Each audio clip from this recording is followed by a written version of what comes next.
Citra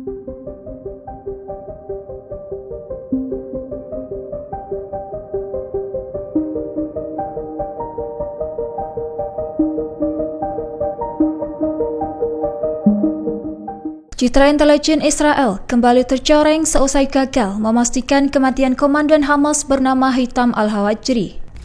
Pasalnya, Israel telah mengumumkan mengeliminasi al-Hawajri dalam serangan udara pada 3 Desember 2023 silam. Namun, ia muncul bebas saat pembebasan tahanan Israel Kat Segal tanpa menyembunyikan wajahnya.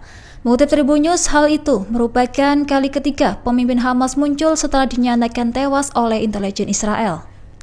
Dilaporkan tentara Israel dan Shin Bet mengaku kesalahan intelijen terkait pengumuman tersebut. Kasus serupa juga terjadi pada Hussein Fayyad, pemimpin Hamas lainnya juga terlihat hidup di jalur Gaza Utara. Padahal Israel mengklaim telah membunuhnya dalam serangan udara pada Mei tahun lalu di Jabalia, Gaza Utara. Bahkan Fayyad memberikan pidato yang mengonfirmasi keberadaannya di pemakaman warga Gaza. Hal serupa juga melibatkan Mahmud Hamdan, pemimpin Hamas yang muncul seusai diklaim terbunuh oleh Israel. Sebagai informasi, Hamdan merupakan pengawal dari Yahya Sinwar, pemimpin senior Hamas yang dikenal tangguh di medan perang. Adapun kesalahan intelijen ini mempermalukan Israel dan membuat kredibilitas intelijen Israel semakin diragukan di mata dunia.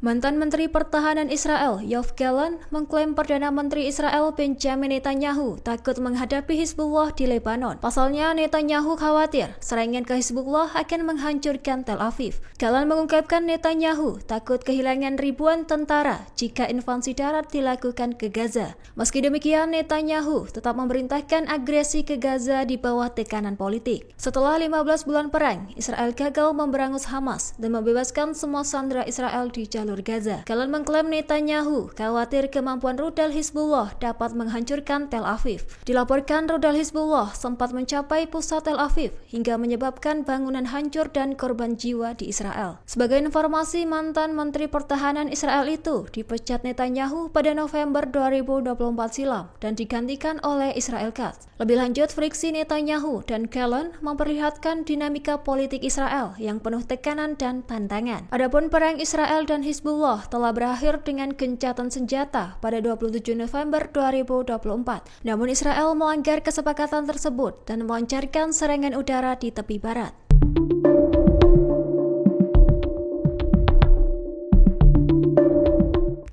Kepala Staf Tentara Israel, Herzi Halevi, menjatuhkan hukuman tegas kepada para perwira Israel. Pasalnya, hukuman itu diberikan atas ledakan senjata Hizbullah di Pangkalan Bahalat. Dilaporkan ledakan yang terjadi pada 16 Januari 2025 itu menyebabkan 10 tentara Israel terluka. Mengutip Al-Mayadin, insiden berlangsung di pangkalan pelatihan Korps Teknik Tempur di utara Eilat, Palestina. Halevi menghukum para perwira atas kegagalan mereka mematuhi prosedur keselamatan di pangkalan tersebut. Akibatnya, 2 perwira senior termasuk komandan pangkalan dihukum dengan penundaan promosi selama 2 tahun.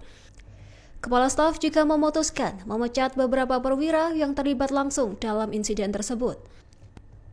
Adapun komandan pangkalan pelatihan berpangkat Letnan Kolonel juga menerima hukuman serupa. Media Israel melaporkan hasil investigasi mengungkapkan sejumlah pelanggaran serius terhadap prosedur keselamatan.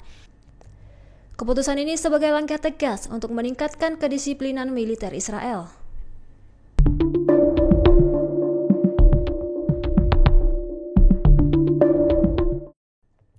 Perdana Menteri Israel Benjamin Netanyahu memerintahkan tentara IDF untuk menyusun rencana relokasi warga Gaza.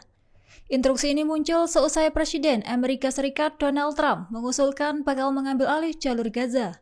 Trump menegaskan bahwa Gaza tidak lagi layak untuk dihuni.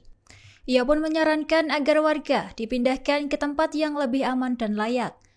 Namun rencana ini menuai berbagai reaksi kecaman dari komunitas internasional.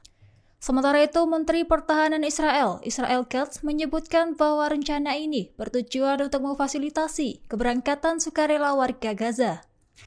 Menurutnya, Israel akan menyediakan jalur darat dan udara bagi warga yang bersedia pindah ke negara lain. Di sisi lain, warga Palestina di jalur Gaza dengan tegas tidak akan meninggalkan tanah air mereka.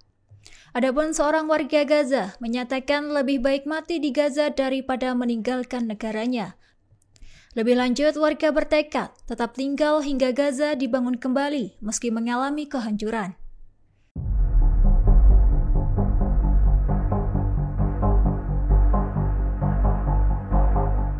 Wilayah Israel terancam dilanda tsunami besar di tengah gempa bumi yang terjadi di Yunani. Pemukim Israel mulai mempersiapkan langkah menghadapi ancaman tsunami tersebut. Hal itu disampaikan Wakil Kepala Dewan Keamanan Nasional Israel dalam pertemuan dengan Badan Tanggap Darurat dan Kementerian terkait pada Rabu 5 Februari 2025. Pasalnya, tsunami pernah melanda wilayah Israel di masa lalu dan para ahli memperingatkan potensi bahaya serupa. Mengutip Tribun News, resiko tsunami meningkat akibat aktivitas seismik seperti gempa baru-baru ini di Yunani. Selain itu, ribuan gempa kecil tercatat dalam beberapa hari terakhir di Kepulauan Santorini. Gempa tersebut memicu kekhawatiran potensi tsunami di kawasan Mediterania. Dilaporkan Israel telah memasang sensor tsunami di sepanjang pantai untuk mendeteksi ancaman. Sensor ini akan memberikan peringatan jika gelombang tsunami terdeteksi. Sementara itu, pemerintah Israel terus menghimbau kesiapan warga menghadapi kemungkinan bencana. Langkah ini menjadi bagian dari upaya mengurangi resiko korban jiwa dan kerugian.